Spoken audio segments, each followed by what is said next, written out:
আজকে আমি দারুণ মজার রেসিপি নিয়ে হাজির হয়েছি। লাউ দিয়ে মাছের তরকারি আর লাউয়ের খোসা দিয়ে ভর্তা।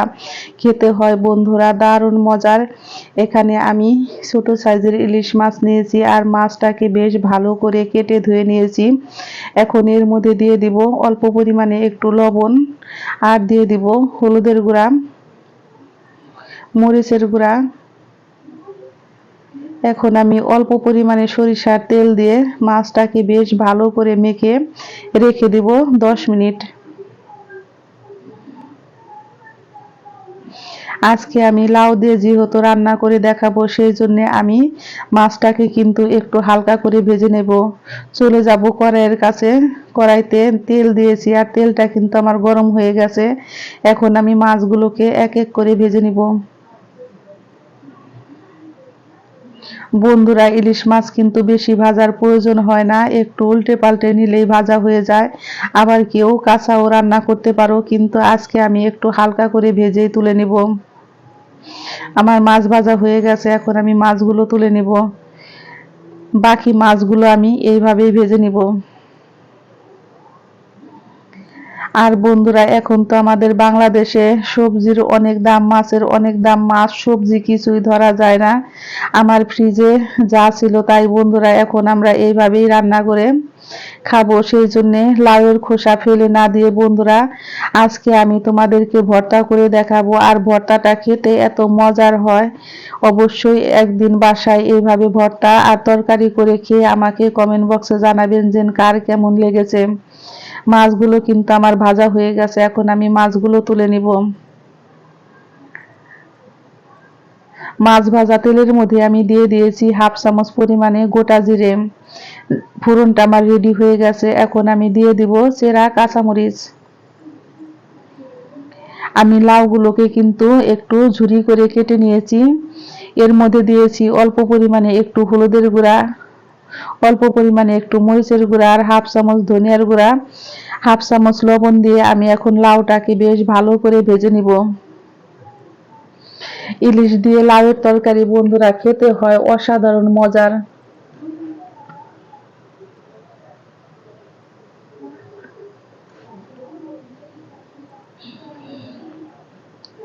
আর লাউটা ভাজার সময় বন্ধুরা অবশ্যই খেয়াল রাখতে হবে আমাদের চুলার আঁচটা যেন বাড়তি থাকে।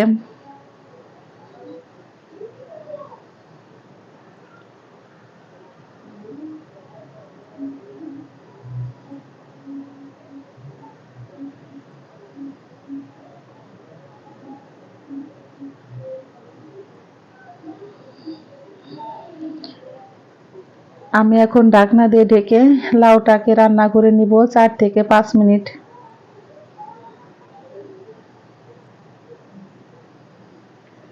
4 থেকে 5 মিনিট পর ফিরছি বন্ধুরা। লাউটা অনেক সুন্দর সিদ্ধ হয়ে গেছে আর লাউ থেকে কিন্তু প্রচুর পরিমাণে জল বের হচ্ছে।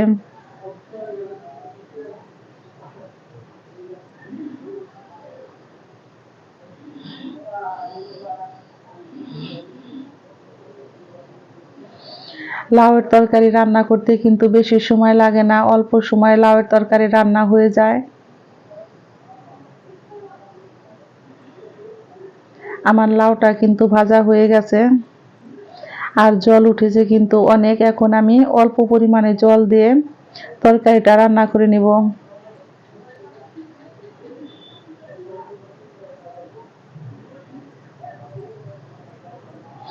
লাউয়ের তরকারিতে বন্ধুরা অবশ্যই গরম জল দেওয়ার চেষ্টা করবে, তাহলে দেখবে লাউয়ের তরকারি খেতে হয় অন্য রকমের মজা। আমার তরকারিতে কিন্তু বলক চলে এসেছে, এখন আমি দিয়ে দিয়েছি অল্প পরিমাণে একটু চিনি। আর যদি তোমরা চিনিটা কেউ স্কিপ করতে চাও তাহলে স্কিপ করতে পারো। এখন আমি দিয়ে দিব ভেজে রাখা মাছগুলো। ভেজে রাখা মাছগুলো দিয়ে আমি এইভাবে 4 থেকে 5 মিনিট রান্না করে নিব।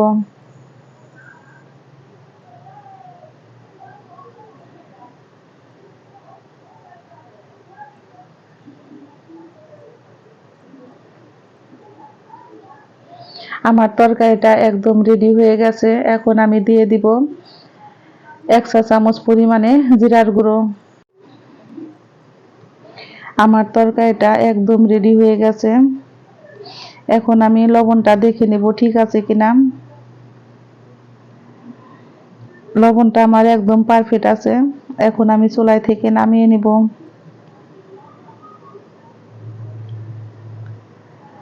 এই তরকারিটা বন্ধুরা খেতে হয়েছে অসাধারণ মজার।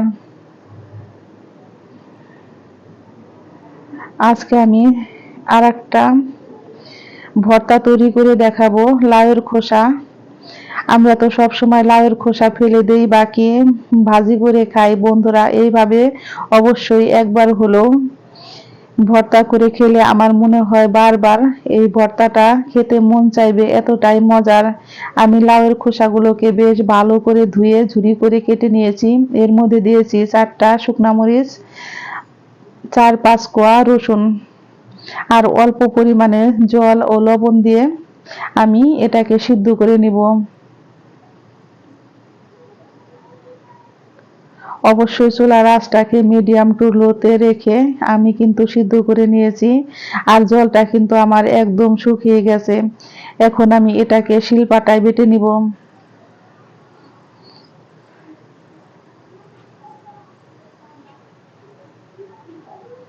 কড়াইতে দিয়েছি সরিষার তেল, আর দিয়েছি একটা শুকনা মরিচকে অর্ধেক করে, 1/2 চামচ দিয়েছি কালো জিরে।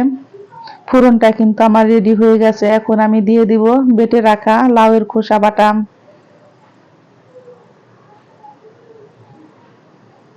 আজকে আমি কিন্তু ভাত খেয়ে ভয়েস দিচ্ছি বন্ধুরা।